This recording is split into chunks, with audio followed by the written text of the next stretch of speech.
sold him like he was a slave, sold him to the band of Ishmaelites, Midianites group, and they knew they were going on down into Egypt, so this would be a way to solve their problem. They could just get rid of Joseph, according to Reuben, not kill him, but send him away. So, verse 30, Genesis 37, about verse 37, 32. They sent the coat of many colors. And I'd always been reading this very quickly, and as we noticed last Lord's Day, there were two different verbs here. They sent. Well, did they send it or did they take it? Well, really, both, but they sent it by the hands of probably some of the other servants. Sent this coat, asked those servants to take this back to Jacob and show him the coat after they dipped it in blood of some animal they had slain. So you take this back. So that's your first verb there. They sent the coat of many colors, and they brought it to their father. These people that were in charge of the coat brought this to Jacob back up in Canaan. And here's their tale. We found this. Now, our question is this your son's coat or not? Now notice they did not tell a lie overtly by so many words. We found Joseph's coat, he was killed by an animal. No, they didn't say that. They brought the coat, they gave the coat to Jacob, it had blood all over it. They said, is this your son's coat? Well, they did what they wanted Jacob to do. They wanted him to believe that this was the situation. So there's more than one way to tell a lie. You can tell a lie, just right out state it, untruth, or you can cause a person to believe something that you know is not true, therefore it's still a lie. So it's a convenient lie. And Jacob fell for it. He thought, yeah, this is my son's coat. We're in verse 33 now. He knew it. It was his boy's coat. And then the next statement is Jacob's summation of what he thought must have happened. All they told him was, is this your son's coat? It had blood on it. And he then jumped to the conclusion that, yes, an animal has killed him. Evil beast has devoured him. Joseph is without doubt just torn to pieces. He believed that with all of his heart. He broke down, he started crying. And notice this, I think this is one of the reasons why we look at the Old Testament for our learning. But we can learn a lot from this particular story. But Jacob had jumped to this conclusion, and his remorse, his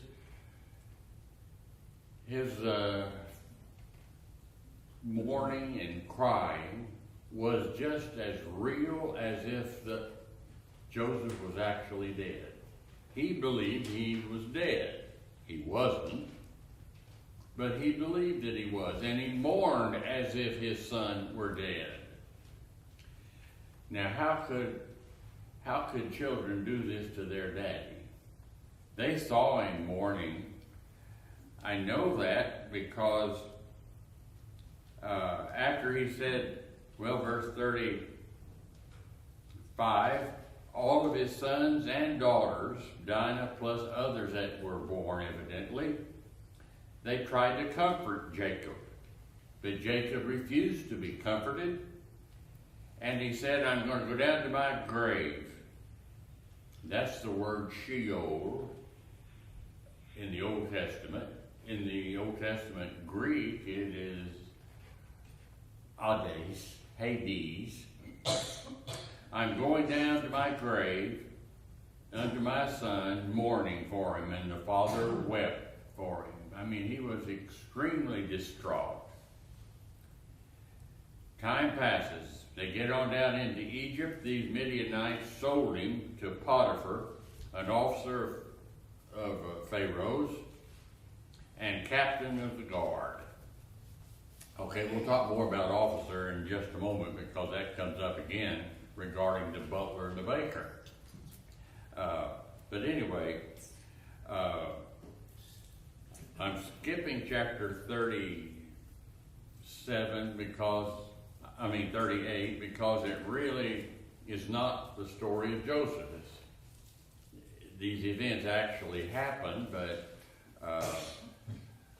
they tell you a little bit about the time and how God's people were just as wicked as those that were never claimed to be God's people were idolaters. But that's what's found in chapter 38. Judah, Tamar, and so on. Go with me to chapter 39. We pick up the story of Joseph again. Joseph was brought down to Egypt, verse 1. And Potiphar, an officer of Pharaoh, captain of the guard, an Egyptian. Now look at all the descriptions that we have here. But anyway, they brought him to this fella, and it even says the Ishmaelites brought up again. They sold him and brought him down here into Egypt. Okay, Genesis 38, we're beginning the story of Potiphar's wife. And there's going to be a lot said about her, what kind of woman she was, evidently a very loose, immoral woman.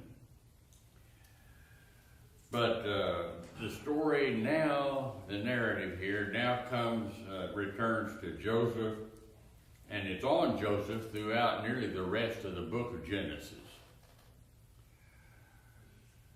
Okay, it says, verse 1, Potiphar was a major figure in the first part of Joseph's life down there in Egypt. He was a captain of the guard, and probably what we mean here is that he was in charge of people that the Pharaoh wanted executed.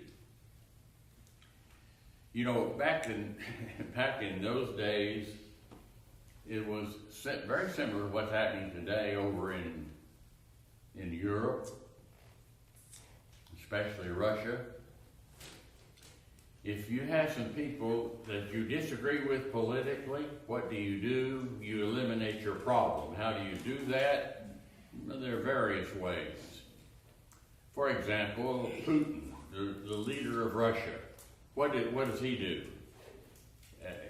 He very, very well knows how to handle this situation with poison. I read in the last 10 years or so of 2 individuals that he poisoned. They disagreed with him politically. They were even out of the country. And he was able to send somebody down there and poison his drink, I assume, or food. The man was put in the hospital extremely ill for a number of days and weeks until he finally died. But no more is said about it, and the man just keeps right on ruling and killing people. Now he's beginning to worry, though. He's beginning to worry about his own welfare. There are people who want to bump him off. And the rest of that tale has yet to be told. We'll see what happens. But anyway, this is not all that different from what we see in the world today. This Pharaoh had people that he disagreed with, and he would have them executed. The one in charge of the execution was Potiphar. Interesting how that Joseph, this slave, is taken down there, and immediately, who is it that takes charge of him? He just sort of moves into the house of Pharaoh and takes over. He was a well thought of young man, late teenager years. So now he's down in Egypt, and the statement is made, let's see, where is this? He is called an officer.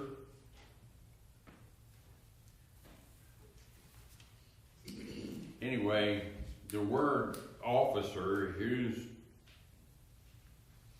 regarding this man, Potiphar. The word in Hebrew is Saris, S-A-R-I-S.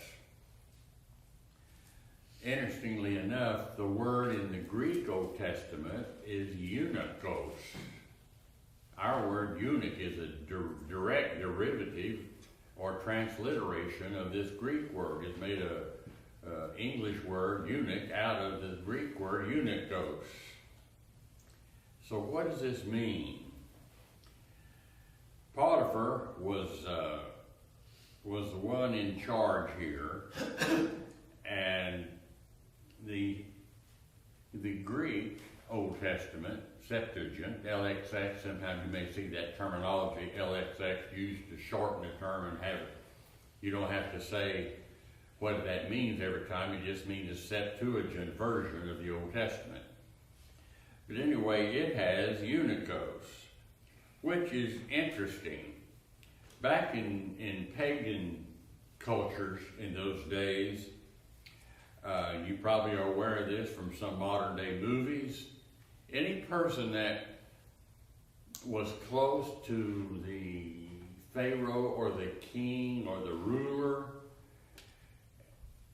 a man that was usually placed in charge, either was already a eunuch or was made a eunuch. That is, he was willing to be castrated in order that he could take this job. Well, why would that be necessary? Well, you got to protect your harem. And so the way they did that was just make sure that the fellow couldn't beget children. Now, all of that could have been involved here in this particular word eunuch. That's the reason I bring it up. If it is involved here, and it's more than just the word officer, it might mean eunuch as we use the term today, and even as they did in 270, 280 BC in the Septuagint, meaning one who has had surgery like that, in order that you can protect your women. All right, what does that mean regarding Potiphar? I mean, do you actually have a married eunuch? Did you ever have it? I mean, when you read this story before, all of you've read it, familiar with it, did you ever come to any of these questions and try to give an answer? Yeah, he was married. It's possible he was a eunuch. How did that come about? I don't know. He was either a eunuch before he got married, or he became a eunuch after he got married in order to get this job, this position. This was quite an important role to be right under the Pharaoh. But anyway, that's the only two possibilities I see how he could have been married. at this particular time. Why is that important? Because you know the rest of the story. That's why it's important. What's the rest of the story? Potiphar's wife zeroes in on Joseph, this young, late teenager, probably 18 by this time, possibly. She zeroes in on him, tempts him, flirts with him, and so, etc. Why is she doing that? Is it related to the fact that her husband was a eunuch? I mean, the Bible doesn't say. All I'm saying is these words are used. That's how they're used in society. So we want to bring that up. It could be that it simply means an officer.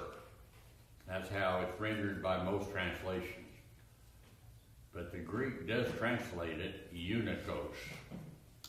Okay. What about Joseph and his advancement? I mean, he was a slave. He gets down into Egypt, is sold as a slave, and then these Ishmaelites sold him for more money than they had to give to buy him, because they were going to make money off the deal. So they sold him, made their money. He gets into the house of Potiphar, and immediately he is beginning to have an impression upon all the people around him. They could see leadership qualities in this young man, even though he's a slave.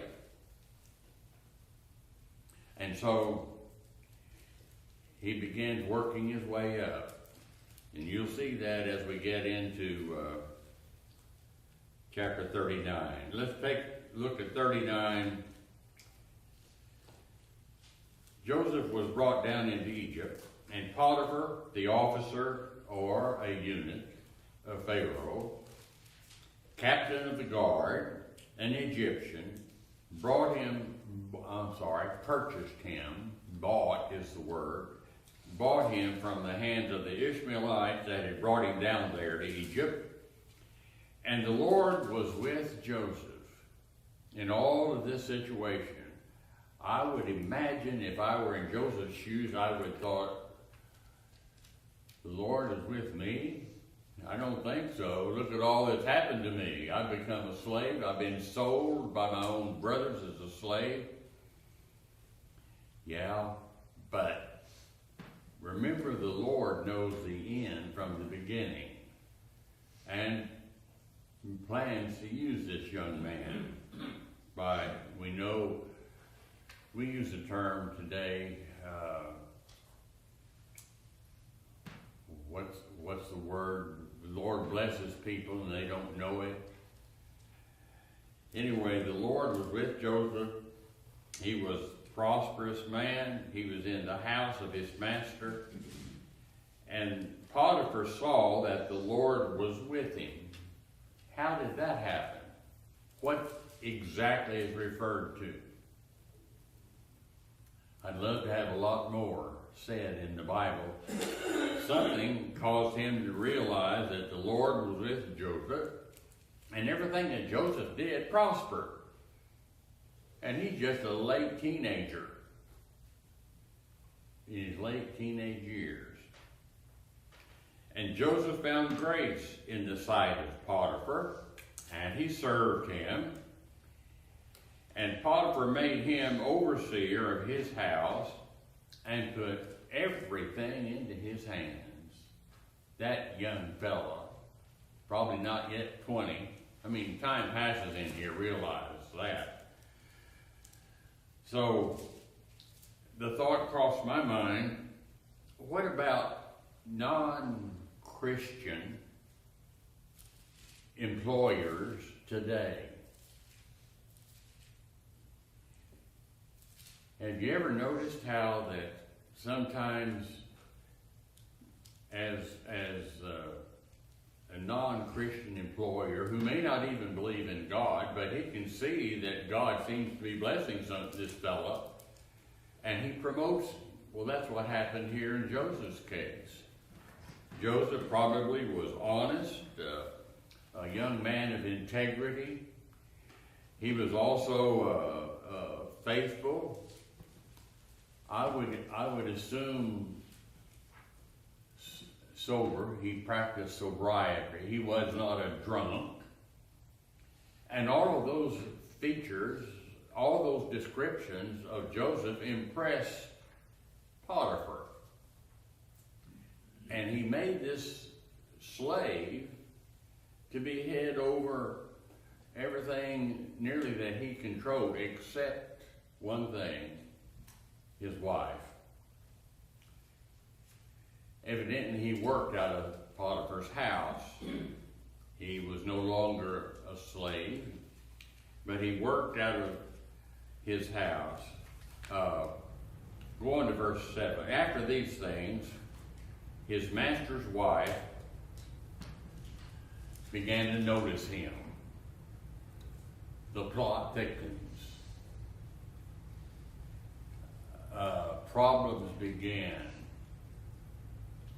How many times do we see men and women in their situation at work having a lot of interrelationships with each other, sometimes eating together and so on, and then all of a sudden you find out this woman leaves her husband and moves in with, well, anyway, is that an old story? Goes all the way back to Joseph, doesn't it? Joseph was doing his job, and he was doing it very effectively. But the Bible states that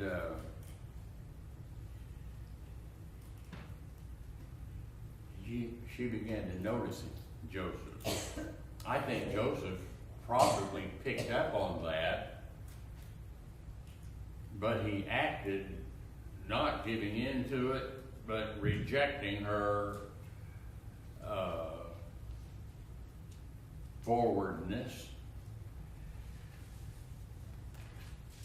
But she could see one day, according to verse 7, that her flirtatious ways wasn't working out with Joseph. Bless his heart, he stood up against it. You have to admire that young man.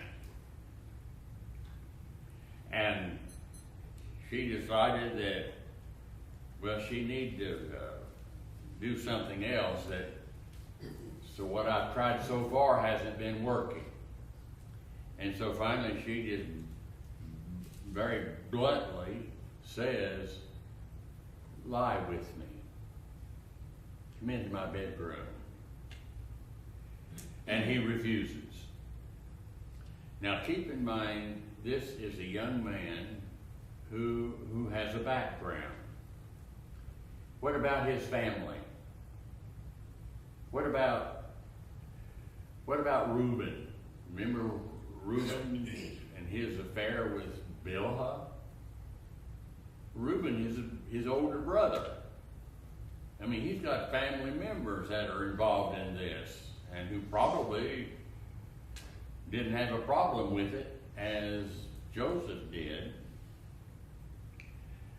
So she decides that her methods of seduction is not working, and she just becomes very vocal, bluntly says, Joseph, come and lie with me. She cast her eyes upon him, and then she said, lie with me. He said no, verse 8. He refused. I think he was politely and in a considerate way telling her no. But however he went about it, he got the point across. He is not going to do that. In fact, he says a bit more. He refused, and then he spoke. And he said to her, Potiphar's wife, who was coming on strong to him, he says to her, my master wotteth not. Now that term doesn't mean much to you probably, W-O-T, but the word is a verb. It means to know, K-N-O-W. My master doesn't know. My master has no knowledge of the kind of woman that's with me in this house. He's talking about Potiphar's wife. How do you think she's going to take that? My master has committed everything into my hands, verse 9, except, look at verse 9, there is none greater in the house than I am. He's kept back nothing from me, nothing, except you, his wife. How can I do this? And notice he enlarges it. It's not just Potiphar. I can't sin against Potiphar, my boss, my employer that way. But he said, how can I do this great wickedness and sin against God? In other words, he was aware of God's presence, how God felt about it, a lot more than his own brother Reuben, a lot more than Judah, another one of his brothers, chapter 38. He didn't act like those brothers. He said, I can't do this great sin and sin against God. So he tried not to offend her, evidently, trying his best to get out of this situation and not make a big deal out of it, a calamity, and yet his master trusted him fully. So it would be a terrific betrayal to his master, Potiphar, if he were to go along with that. Another reason, he said, is because it would be a great sin against God. Right here, when this statement, sin against God, verse 9, you might want to pencil in your Bible, Proverbs 15 and verse 3. Here's why. Proverbs 15 verse 3 says, the eyes of the Lord are in every place, beholding the evil and the good. Now that came about later in the book of Proverbs. All of this that we're talking now is history as far as they were concerned when that was written, about 300 years later. Okay, Potiphar's wife, though, was not going to be responsive to Joseph's reasoning, his arguments. He was not going to cave in to her pressure. But she didn't give up. That was one determined, I started to say lady, but this is not much of a lady. This is one woman that was very determined. Notice verse 11. It came to pass about this time that Joseph went into the house to conduct business. That's Potiphar's work. Joseph was in charge. There was nobody in the house at that time except her. So evidently she thought, now's my chance. There's nobody around. I can make my move. She caught him by the garment. Now please don't jump over and make all of this figurative. I mean, this is actual physical contact. She grabbed part of his garment, come lie with me, and grabs him and yanks his garment off of him in the process. What does he do? He pulls himself free. He runs out of the room.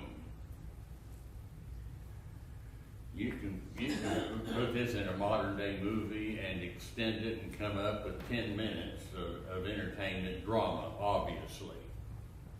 But he realized the danger of the situation and he rushed out of the room.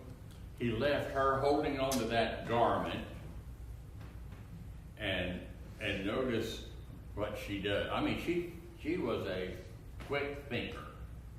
Probably, this crossed her mind. I've got his garment in my hand. If Potiphar were to come in and say, hey honey, whose garment do you have? I'd be in trouble. She was a quick thinker. What does she do? She immediately starts screaming, yelling. Verse 14.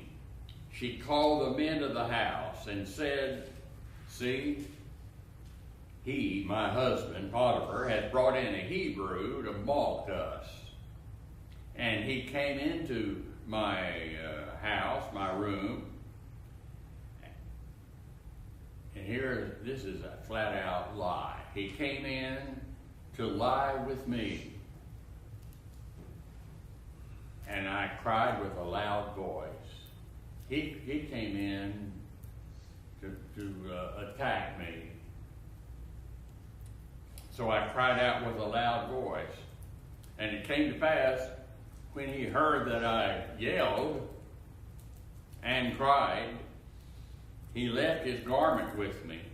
Well, yeah, she jerked it off of him and had it in her hand. You got to have some kind of explanation about that.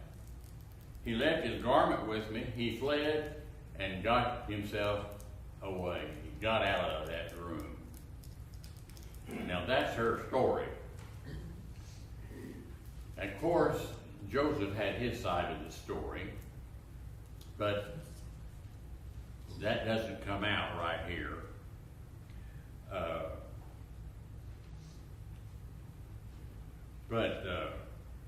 Probably she is putting on a good act, I would assume, because she had her story to tell. She wanted these men as witnesses. Of course, they didn't witness the event. They just witnessed what she told them. And notice verse 16 says she kept the garment. She can use it. This is evidence. She laid up Joseph's garment until Potiphar came back home. Potiphar comes in and she speaks to him and she says, the Hebrew servant which you brought into our house, he came in to mock me. And it came to pass, I lifted up my voice, I screamed, I yelled for help, and he left, and he left his garment here in my room. That's her story. And of course, her husband, evidently for a while, to some extent, went along with it.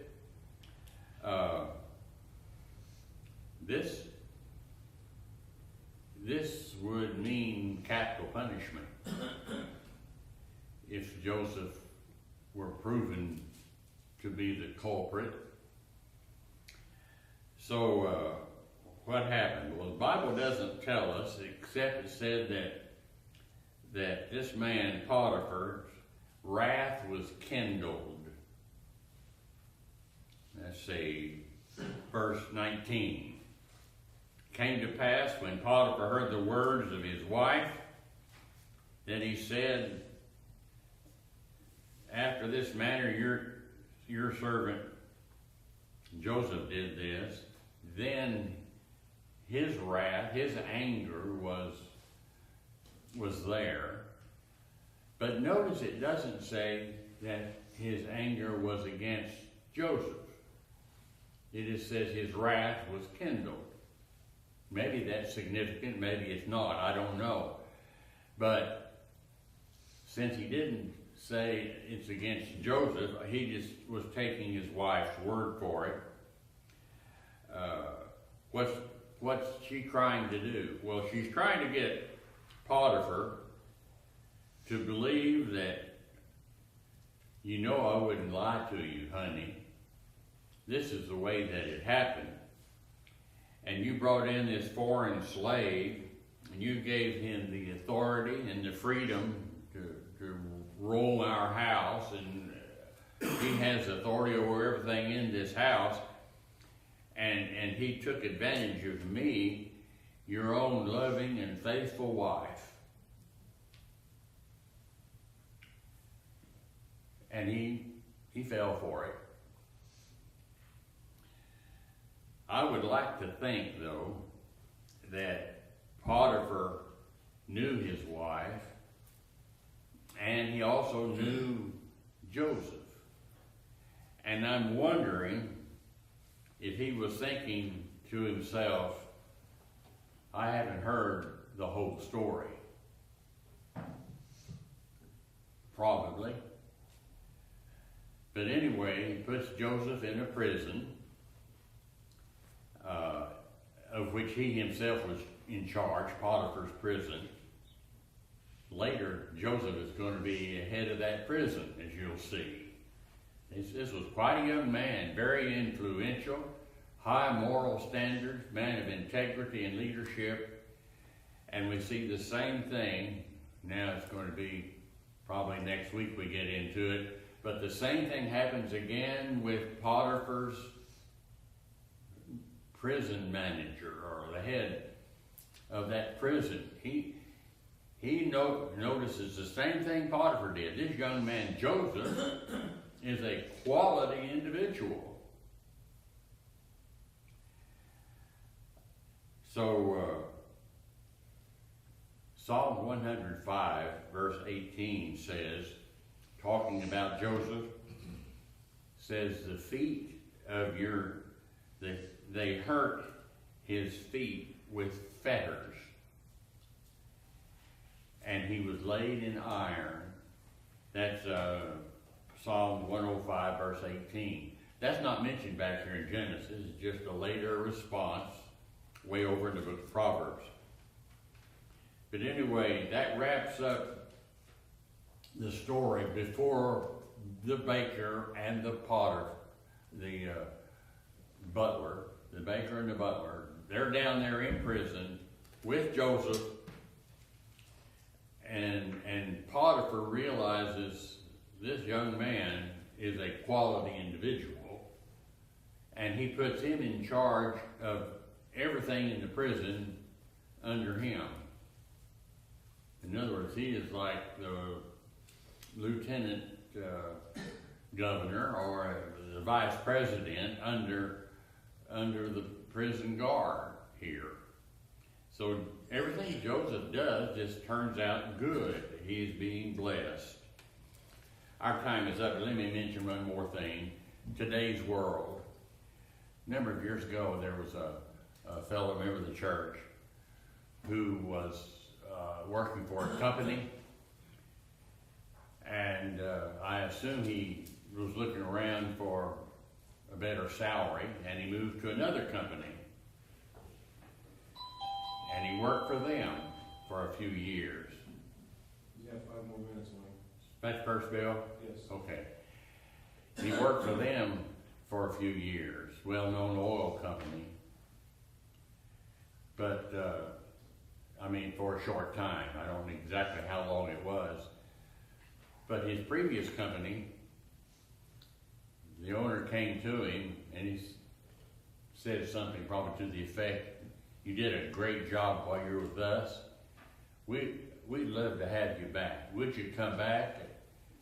And I'll make you as head over all things in the office here, all the employees and so on, not the workers out there in the field going to homes and doing their work, but you're in charge of the office.